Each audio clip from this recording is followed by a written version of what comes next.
আল্লাহ রসুল বৈশা আছেন তো জিবরিল আলাইহিস সালাম হাসতে হাসতে আসছে, বড় খুশি আজকে। আল্লাহ রসুল জিজ্ঞাসা করছে এত খুশি কেন? বলছে সুসংবাদ নিয়ে আসছি, আপনিও খুশি হয়ে যাবেন।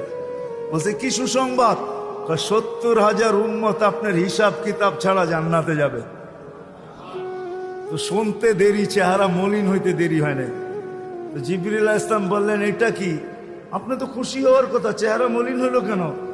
মাত্র 70,000, আমার সাহাবী তো 1.25 লক্ষ, কিয়ামত পর্যন্ত উম্মতের কি হবে? এই জন্য চেহারা মলিন। আপনি কি নিতে রাজি না? নিতে রাজি না এই কথা বলতেছি না, কিন্তু ভাবতে হবে এটা বলতে পারি। ভাইবা দেখি নিব কি নিব না।